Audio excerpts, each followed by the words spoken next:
Hello दोस्तों, नमस्कार। स्वागत है आपके अपने YouTube चैनल गुरुकुल पॉइंट में। कैसे हैं दोस्तों? उम्मीद करता हूं बहुत अच्छे होंगे।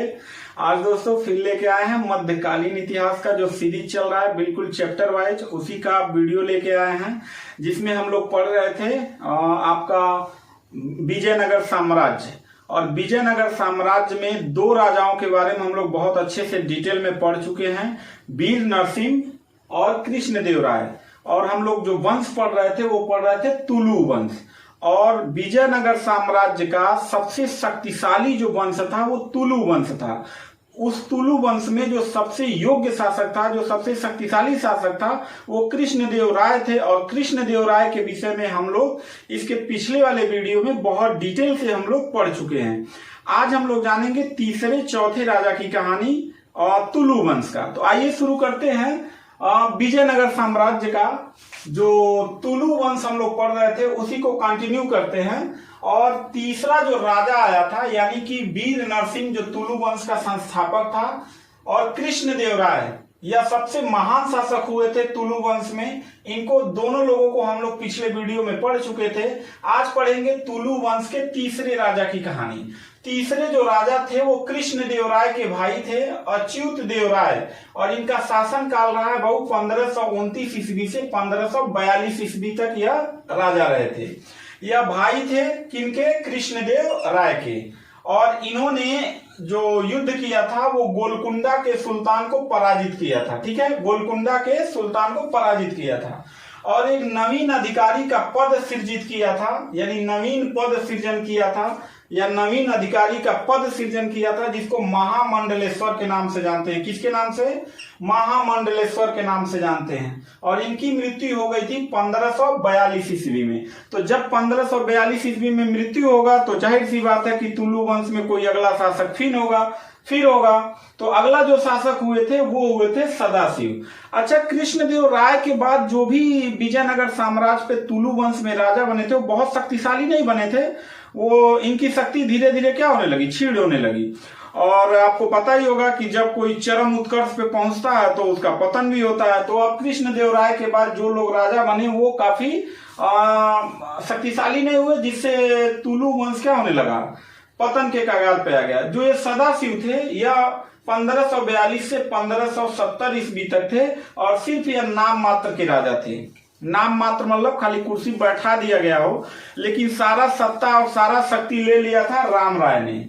यानी वास्तविक शक्ति किसके हाथ में थी? राम राय के हाथ में थी। और राम राय ने एक गलती कर दिया कि अपनी सेना में बड़ी संख्या में मुस्लिम सैनिकों की क्या कर दिया? भर्ती कर दिया।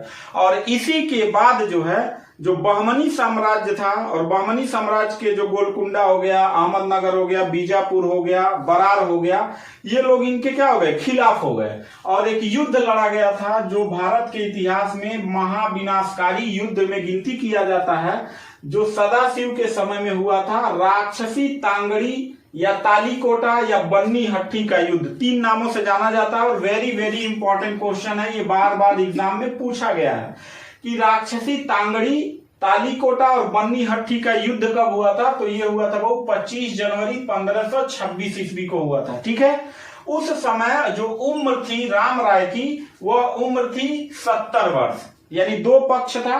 एक राम राय जो सदाशिव के क्या थे? शक्ति को ले लिए थे राम राय ने, तो इनकी उम्र 70 वर्ष थी। और इनके जो विरोधी महासंघ थे वह 5 लोग थे। कौन कौन से थे? एक था अहमदनगर, एक था बीजापुर, एक था गोलकुंडा, और एक था बीदर, और एक था बरार। तो 1 2 3 4 5 लोग थे।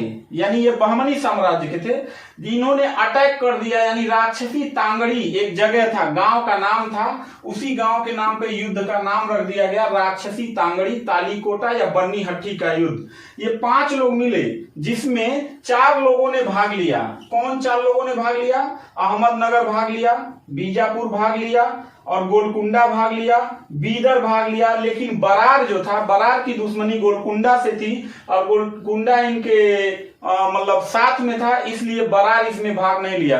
तो आपसे क्वेश्चन पूछा जाएगा कि राक्षसी तांगड़ी या तालीकोटा के युद्ध में बहमनी साम्राज्य का कौन सा जो राज्य था वो भाग नहीं लिया था, तो बरार था, इसने भाग नहीं लिया था इस युद्ध में। और राम राय की इसी युद्ध में हत्या कर दिया किसने, हुसैन शाह ने। ठीक है, इसके बाद जो है तिरुमल जो था, तिरुमल, इसके सहयोग से सदाशिव जो थे राजा थे, इनको पेनुकोंडा में राजधानी बना के शासन किया और बाद में तिरुमल ने क्या कर लिया, इसको समाप्त कर दिया तुलु वंश को और एक नए वंश का नींव डाला जो लास्ट विजयनगर साम्राज्य का वंश था, जिसको आर्गीडू वंश के नाम से जानते हैं। 1570 ईस्वी से 1650 ईस्वी तक था। ये बहुत शक्तिशाली नहीं थे। तिरुमल पहला शासक था, रंग द्वितीय दूसरा था और वेंकट द्वितीय तीसरा शासक था। इसके बाद विजयनगर साम्राज्य क्या हो गया, पतन हो गया और विजयनगर साम्राज्य के जो राज्य थे वो इनसे स्वतंत्र होने लगे और यहीं पे विजयनगर साम्राज्य क्या हो जाता है, समाप्त हो जाता है। और अगले वीडियो में हम लोग पढ़ेंगे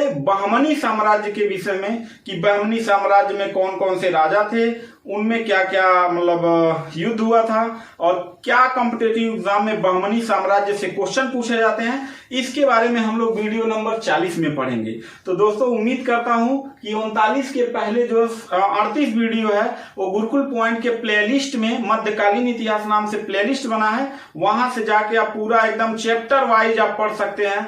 आधुनिक इतिहास पढ़ सकते हैं, प्राचीन इतिहास पढ़ सकते हैं, मनोविज्ञान पढ़ सकते हैं, संविधान पढ़ सकते हैं, आप हिंदी चैप्टर वाइज पढ़ सकते हैं। तो उम्मीद करता हूं वीडियो आपको जरूर पसंद आया होगा। तो मिलता है नेक्स्ट वीडियो में, तब तक के लिए थैंक यू, धन्यवाद।